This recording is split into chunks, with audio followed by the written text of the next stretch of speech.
Lamplight Audiobooks presents Bill Bailey's Daughter by Catherine Cookson, narrated by Susan Jameson. Bill Bailey's Daughter.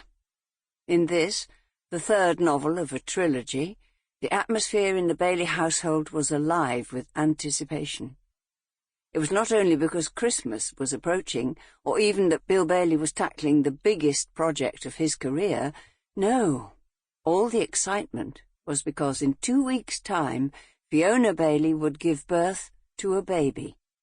The first arrival since Bill had married Fiona as a young widow, already mother to Mark, Katie and Willie, and with the adopted Mamie now part of the family circle.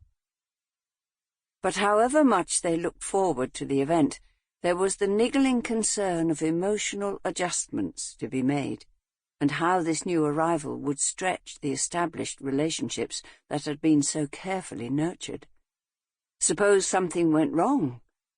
The Baileys were to learn about such considerations in the time ahead, and their experiences make this novel a most fascinating study of human relationships. Part 1. The Birth. Chapter 1. "It's my turn to listen." The 6-year-old Mamie pushed Willie, her adoptive brother, to one side, and he returned the gesture with more force as he said, "It's always your turn. You've always got to be first. Stop it, both of you." Fiona Bailey hitched herself up on the couch, and looking from her adopted daughter to her youngest son, said, "I'm tired of you two squabbling. What's the matter with you these days?"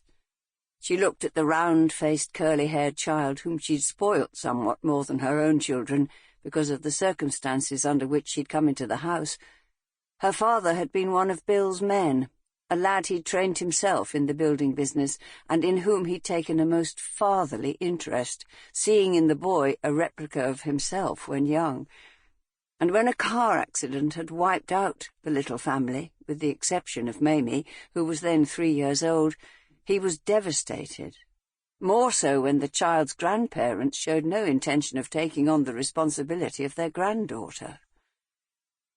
It was the child herself who now brought her grandparents into the picture after answering Fiona's question with, "He's always nasty to me." Then turning on Willie, she cried, "When I next go to see my grandma and grandpa, I won't come back." "Good job, too. Anyway, you cried to come back last time. Dad had to go and fetch you. You were howling your eyes out." "Willie! Oh, dear me." Sample complete. Ready to continue?